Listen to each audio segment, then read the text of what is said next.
Hello दोस्तों, कैसे हैं आप सब। आशा करता हूँ अच्छे होंगे। गुरुग्राम आईएएस में आप लोगों का स्वागत है। दोस्तों, आप लोगों के लिए मंथली एक करंट अफेयर्स का जो सेशन चल रहा है उसमें एमसीक्यू क्वेश्चन जो कराया जाएगा इस वीडियो के माध्यम से, वो आपके जो भी एग्ज़ाम आने वाली है, चाहे यूपीएससी हो या स्टेट पीसीएस हो या स्टेट का कोई भी एग्ज़ाम हो, उसके लिए बहुत ही हेल्पफुल मिलने वाला है इस वीडियो के ज़रिए। तो आप लोग इस वीडियो को एंड तक देखिए और कमेंट में बताइए आप लोग को ये सेशन कैसा लगा। मैं आप लोग को इससे पहले जो वीडियो करवाया हूँ करंट अफेयर्स का, उसमें आपको एक वीडियो मिला होगा जो कि बेसिक था, और बाद बाकी जो एमसीक्यू लेवल का जो वीडियो था, ठीक है, ये उसका अगला भाग होगा। तो आप लोग इस वीडियो को देखिएगा जो कि जनवरी मंथ का भी चल रहा है। तो आप लोग इस एमसीक्यू क्वेश्चन को देखिए, बहुत ही अच्छा कंटेंट है। आपको कम टाइम में एग्जाम के लिए बहुत ही महत्वपूर्ण है ये, और एग्जाम में इसी तरीके के क्वेश्चन को बार बार पूछा जाता है। तो आप लोग एमसीक्यू के पर्पज़ से इसको कम टाइम में अच्छा याद भी कर सकते हैं और आपके एग्जाम में आपको फ़ायदा भी मिलने वाला है। चलिए शुरू करते हैं। आज का जो पहला प्रश्न है, इंटीग्रेटेड टेस्ट रेंज चांदीपुर किस राज्य में स्थित है। देखिए आप लोग को मैं बता दूं, यहाँ पर इंटीग्रेटेड टेस्ट रेंज चांदीपुर का बात किया है। तो देखिए अपने सब जानते हैं चांदीपुर कहाँ पर, ये भारत का मैप है। तो मान लीजिए यहाँ पर तो आपको पता होगा, यहाँ पर तमिलनाडु है, यहाँ पर तमिलनाडु, फिर आंध्र प्रदेश है, उसके बाद है उड़ीसा। उड़ीसा में है चांदीपुर। कहाँ पर है? उड़ीसा में चांदीपुर है। यहाँ पर जो मतलब कोई भी इंटीग्रेटेड मतलब मिसाइल जो परीक्षण होता है वो चांदीपुर से होता है। क्लियर? तो ये चांदीपुर पूछा है, चांदीपुर किस राज्य में है, ठीक है ना। तो चलिए देखते हैं इसका। डीआरडीओ ने 12 जनवरी 2024 को आईटीआर चांदीपुर में एक नई पीढ़ी की आकाश आकाश का सफल परीक्षण किया है। आकाश क्या है? तो एक मिसाइल है, ठीक है ना।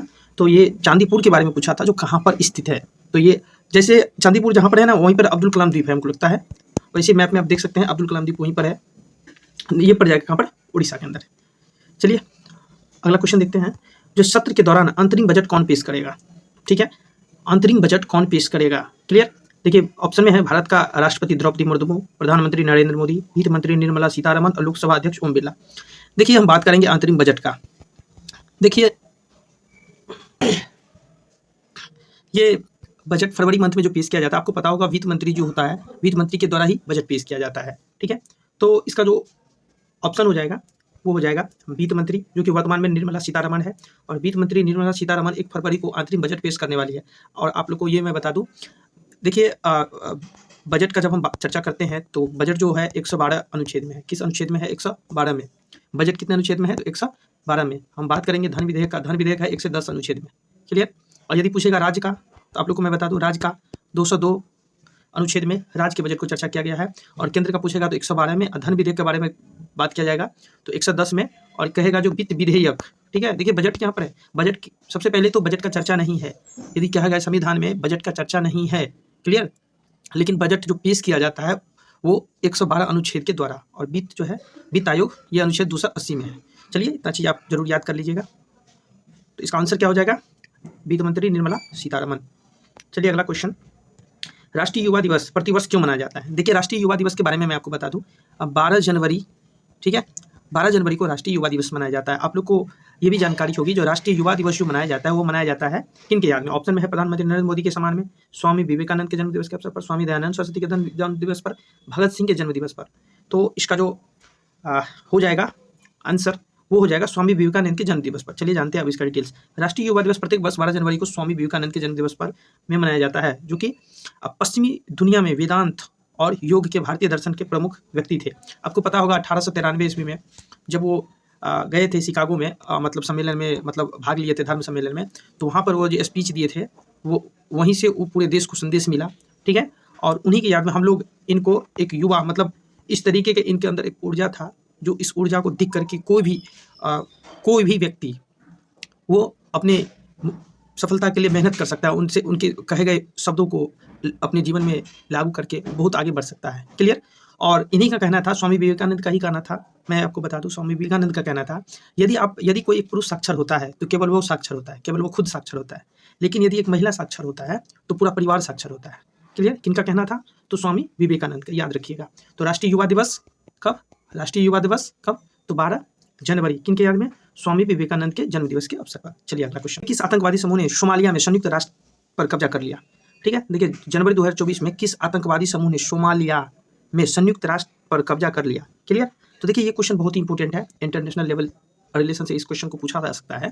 क्लियर? तो क्वेश्चन को इंपॉर्टेंट मान लीजिएगा। चलिए देखते हैं 10 जनवरी 2024 को सोमालिया में अल शबाब लड़ाकों ने संयुक्त राष्ट्र के एक कब्जा पर कर लिया है। क्या कर लिया है? एक पर कब्जा कर लिया है। कौन?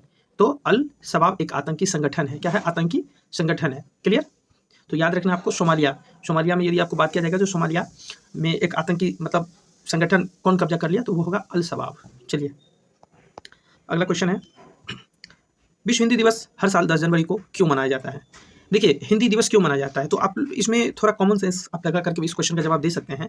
ठीक है, देखिए ऑप्शन में है हिंदी साहित्य का जश्न मनाने के लिए, विदेशों में हिंदी भाषा को बढ़ावा देने के लिए, हिंदी कवियों को सम्मान देने के लिए, हिंदी संस्कृति को पहचान देने के लिए। क्लियर?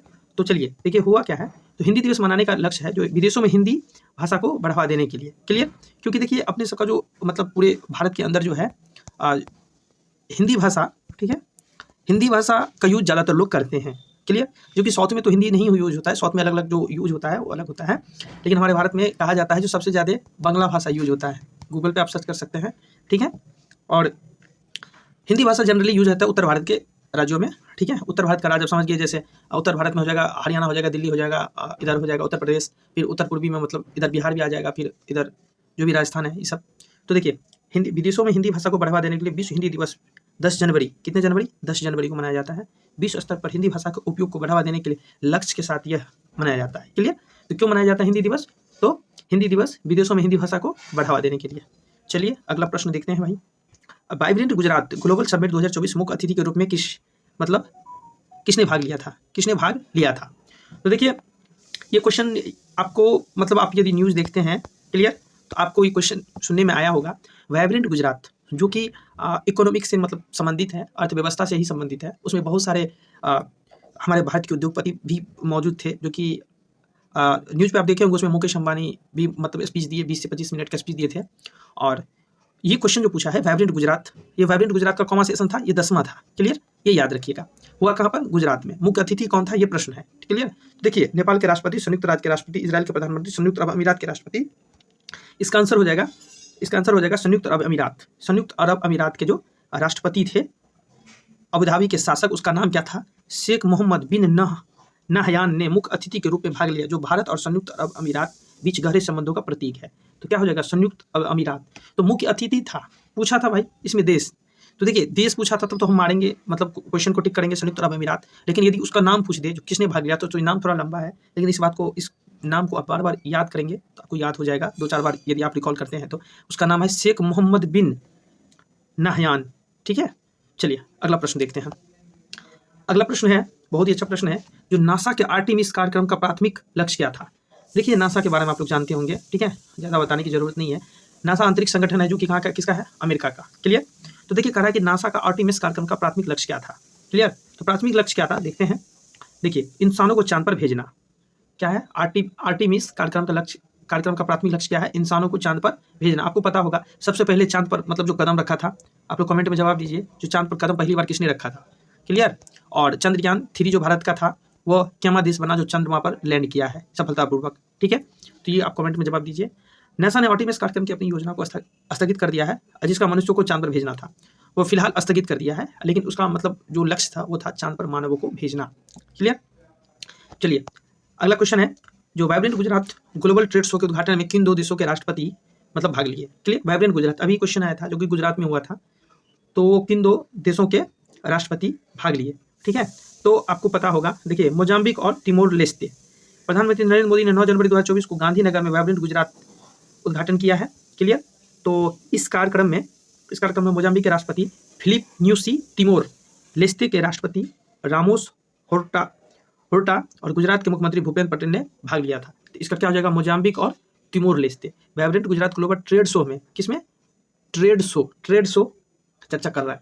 देखिए ट्रेड शो के बारे में यदि क्वेश्चन पूछे तो आपको सोच समझ के इस क्वेश्चन को बनाना है, क्योंकि वहां पर डायरेक्ट पूछा था जो कौन मुख्य अतिथि था। ठीक है, और यहाँ पे क्वेश्चन पूछ रहा है वाइब्रेंट गुजरात के ग्लोबल ट्रेड शो, तो इसका हो जाएगा मोजाम्बिक और तिमोर लेस्ते। चलिए अगला प्रश्न देखते हैं। गैब्रियल अटल किस उम्र में आधुनिक फ्रांसीसी इतिहास में सबसे कम उम्र मंत्री बने थे? मतलब गैब्रियल अटल किस उम्र में आधुनिक फ्रांसीसी इतिहास में सबसे कम उम्र के मंत्री बने थे? तो सबसे कम उम्र के मंत्री जो बने थे ये हो जाएगा 34 साल। 34 साल की उम्र में गैब्रियल अटल आधुनिक फ्रांसीसी इतिहास में सबसे कम उम्र के मंत्री बने हैं। कितने साल हो जाएगा? 34 साल। चलिए अगला प्रश्न देखते हैं।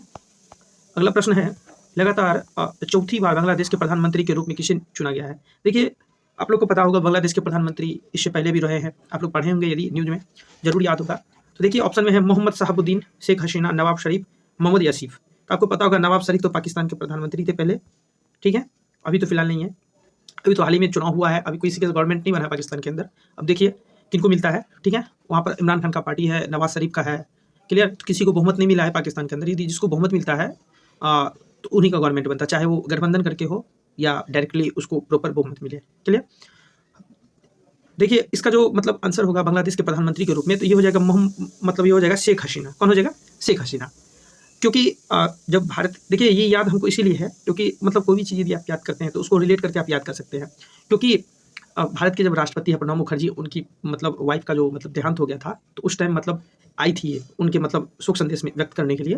तो न्यूज़ के फर्स्ट पेज पे लिखा था जो शेख हसीना आई शोक जताने के लिए, क्लियर। आपको थोड़ा हंसी भी लगा होगा, मतलब एक लाइन लिखा हुआ था न्यूज़ के पेपर के अंदर, जो शेख हसीना आई शोक जताने के लिए, ठीक है। तो शेख हसीना कहाँ की थी? प्रधानमंत्री। तो बांग्लादेश की क्या करने के लिए आया था? तो शोक जताने के लिए, क्लियर। इसीलिए इस तरीके का लिखा, लेकिन इसका आंसर हो जाएगा शेख हसीना, क्लियर।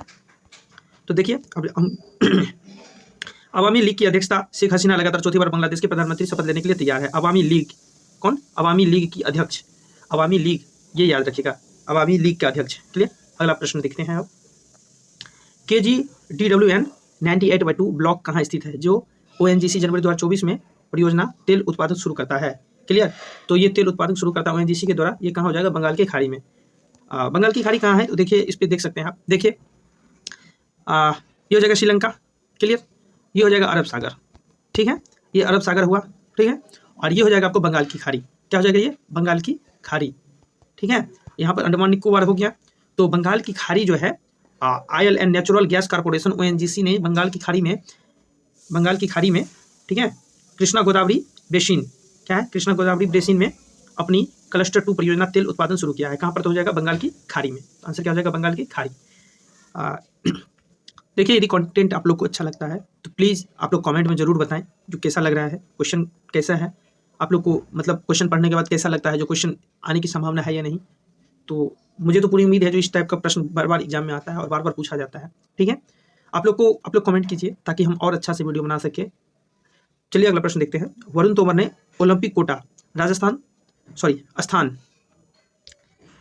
स्थान सुरक्षित करने के लिए किस स्पर्धा पदक जीता है? ठीक है, तो वरुण तोमर का चर्चा है। तो देखिए यह है पुरुषों की 10 metre air pistol. Varun Tomar ने पुरुष की 10 मीटर एयर पिस्टल स्पर्धा में 239.6 के स्कोर के साथ पदक जीता है, जबकि अर्जुन चीमा ने रजत पदक जीता है। तो आंसर क्या हो जाएगा वरुण तोमर का? तो 10 मीटर एयर पिस्टल पुरुष वर्ग में, तो पुरुष वर्ग में 10 मीटर एयर पिस्टल, पुरुषों की 10 मीटर एयर पिस्टल। देखिए यहाँ पर है एयर राइफल भी है, ये नहीं होगा, रैपिड ये तो होगा नहीं, ये भी नहीं होगा, इसका आंसर क्या होगा? ये हो जाएगा डी नंबर। अब देखिए अगला प्रश्न है, ईशा सिंह ने ओलंपिक कोटा स्थान सुरक्षित करने के लिए, मतलब ओलंपिक कोटा स्थान, देखिए इसके बारे में थोड़ा जान लीजिए। मतलब कोई भी जो ओलंपिक गेम होता है ना, तो उससे पहले मतलब एक कंट्री के अंदर एक क्वालिफाइंग तरीके का वो मतलब उसका जो परीक्षण लिया जाता है, उसमें जो सेलेक्ट होता है वही ओलंपिक में भाग लेता है, क्लियर। तो वही ईशा सिंह ने ओलंपिक कोटा स्थान सुरक्षित करने के लिए किस स्पर्धा में जीता, अब पदक जीता है, उसके बारे में चर्चा कर रहा है। तो ये हो जाएगा महिलाओं की 10 मीटर एयर पिस्टल। देखिए वो पुरुष था, ये महिला है, तो महिलाओं के 10 मीटर एयर पिस्टल, क्लियर। अब ईशा सिंह ने महिलाओं के 10 मीटर एयर पिस्टल स्पर्धा में 243.1 के स्कोर के साथ पदक जीता है, और पाकिस्तान की तलत किस्माला ने दूसरा कोटा स्थान अर्जित किया है, क्लियर। तो ये मतलब ओलंपिक जो मतलब करवाता है, मतलब संगठन है, उसके थ्रू भी होता है, देश के अंदर भी होता है, दो तरीके का होता है। अगला प्रश्न है, दिसंबर 2023 में भारत और मालदीव संबंधों में गिरावट का कारण क्या था? क्लियर। देखिए व्यापार विवाद, पीएम मोदी की लक्षद्वीप यात्रा के बारे में अपमानजनक टिप्पणी, सैन्य संघर्ष, आर्थिक अनुमोदन। तो ये देखिए न्यूज़ पे, ये भी आप न्यूज़ देखे होंगे, ठीक है, तब पर भी देख लीजिए जो क्या दिया गया है, ठीक है। ठीक है, पीएम मोदी नरेंद्र मोदी की लक्षद्वीप यात्रा के बारे में अपमानजनक टिप्पणी। दिसंबर 2023 में मालदीव के 3 उपमंत्रियों ने प्रधानमंत्री नरेंद्र मोदी की लक्षद्वीप यात्रा के बारे में अपमानजनक टिप्पणी की। इसे एक पर्यटक आकर्षक है में प्रचारित किया गया। इससे भारत मालदीव संबंधों में खटास आ गई थी। भारत सरकार मुद्दे को मालदीव के सामने उठाया, जिसके बाद मालदीव सरकार ने 3 मंत्रियों को निलंबित कर दिया। 3 मंत्रियों को क्या कर दिया? निलंबित कर दिया, क्लियर। तो इसका आंसर क्या हो जाएगा? पीएम मोदी लक्षद्वीप जो यात्रा किया था, और उसके बारे में जो है मालदीव के कुछ मंत्री थे, 3 उप मंत्री थे, जो कि कुछ गलत टिप्पणी किए थे, जिसके कारण भारत और मालदीव के बीच में कुछ विवाद उत्पन्न हो गया था। चलिए अगला क्वेश्चन है, किस संस्थान ने अपने OPD ब्लॉक में देश की पहली स्मार्ट लैब शुरू किया है? तो देखिए चंडीगढ़ दिल्ली अस्पताल और health care, Fortis health care, तो इसका आंसर जो हो जाएगा वो हो जाएगा एम्स नई दिल्ली। क्या हो जाएगा? एम्स नई दिल्ली। क्या क्वेश्चन है? ओपीडी ब्लॉक में देश की पहली स्मार्ट लैब, कौन जाएगा? तो एम्स नई दिल्ली। चलिए अगला प्रश्न देखते हैं। अगला प्रश्न है, दुबई में रिकॉर्ड सेटिंग कॉन्सर्ट के दौरान सुचेता सतीश ने कितनी भाषाओं में गाना गाया? तो 140 भाषाओं में ये गाना गाया है, अभूतपूर्व 140 भाषाओं में गाना गाया है। कौन? उसका नाम क्या था? सुचेता सतीश। कितने भाषाओं में? तो 140 भाषाओं में। याद रख लीजिएगा इस प्रश्न को। आंसर देखिए लैंग्रेजियन पॉइंट L1, देखिए ये भी आप यदि आप जानते हैं तो ये आपको जरूर पता होगा, ठीक है, क्योंकि इसका चर्चा मतलब न्यूज में आया था, और क्यों आया था वो मैं आपको बता देता हूँ। देखिए क्वेश्चन है लैग्रेंजियन पॉइंट L1 क्या है? वो बिंदु दो अंतरिक्ष यान टकराते हैं जहाँ बिंदु गुरुत्वाकर्षण बल पृथ्वी और चंद्रमा के बीच संतुलन करते हैं।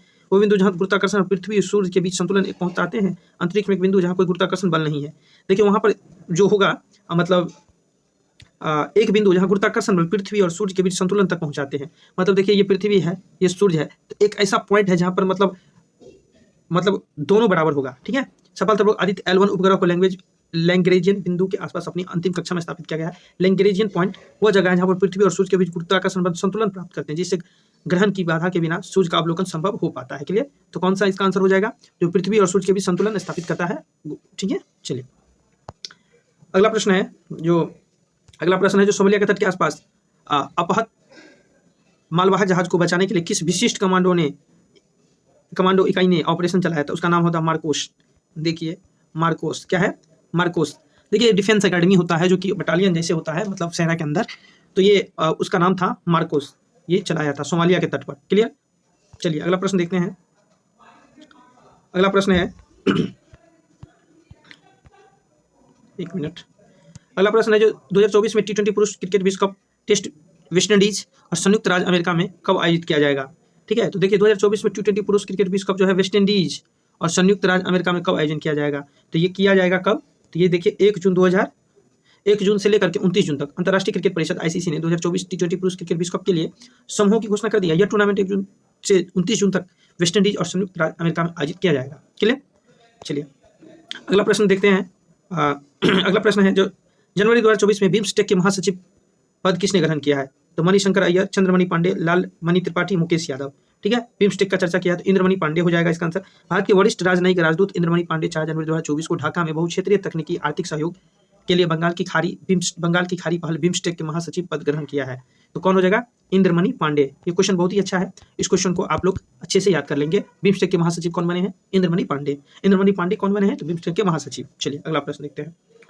हाल ही में सरकार द्वारा लॉन्च किया गया प्रेरणा क्या है? देखिए प्रेरणा क्या है, क्वेश्चन है प्रेरणा क्या है, ठीक है। तो देखिए एक अनुभवनात्मक शिक्षा कार्यक्रम। प्रेरणा भारतीय शिक्षा प्रणाली के सिद्धांतों और मूल आधारित शिक्षा के दर्शन के अनुरूप है, जैसा कि राष्ट्रीय शिक्षा नीति 2020 में उल्लिखित है। तो क्या हो जाएगा? ये हो जाएगा मतलब किस चीज से संबंधित हो जाएगा? तो ये हो जाएगा अनुभवात्मक शिक्षक कार्यक्रम। चलिए चलिए अगला प्रश्न है जो प्रेरणा का मुख्य फोकस क्या है? प्रेरणा का मुख्य फोकस क्या है? तो अभी जस्ट पढ़े हैं, तो मुख्य फोकस उसका हो जाएगा विद्यार्थियों में नेतृत्व गुणों का विकास करना। क्लियर? अनुभव मतलब अनुभव होगा तभी तो विकास होगा। चलिए अगला प्रश्न है जो कॉर्पोरेट सामाजिक उत्तरदायित्व के माध्यम से खेलों को प्रोत्साहन के लिए किस कंपनी को राष्ट्रीय खेल प्रोत्साहन पुरस्कार प्राप्त हुआ है? ठीक है, कॉर्पोरेट सामाजिक उत्तरदायित्व के माध्यम से खेलों को प्रोत्साहन के लिए किस कंपनी को राष्ट्रीय खेल प्रोत्साहन पुरस्कार प्राप्त हुआ है? तो ये हो जाएगा उड़ीसा माइनिंग कॉर्पोरेशन लिमिटेड। ठीक है, उड़ीसा माइनिंग कॉर्पोरेशन लिमिटेड को कॉर्पोरेट सामाजिक उत्तरदायित्व के माध्यम से खेल प्रोत्साहन को श्रेणी में पुरस्कार मिला है। तो क्या हो जाएगा? Orissa mining corporation limited, corporate limited. चलिए अगला प्रश्न देखते हैं जो बेंगलुरु ने जैन डीम्ड यूनिवर्सिटी को राष्ट्रीय खेल प्रोत्साहन पुरस्कार 2023 में किसके लिए सम्मानित किया गया था? मतलब बेंगलुरु जैन डीम्ड यूनिवर्सिटी के बारे में चर्चा कर रहा है, कौन सा पुरस्कार मिला था? तो ये हो जाएगा उभरती और युवा प्रतिभाओं का पोषण करना। ठीक है, उभरती और युवा प्रतिभाओं का पोषण करना। चलिए, और आप लोग को ये करंट अफेयर्स का सेशन कैसा लग रहा है आप लोग जरूर कमेंट में बताएं, क्योंकि यदि आप लोग कमेंट में करते हैं तो जरूर हम इससे और अच्छा वीडियो और अच्छा कंटेंट ला सकते हैं। चलिए आज के लिए इतना ही।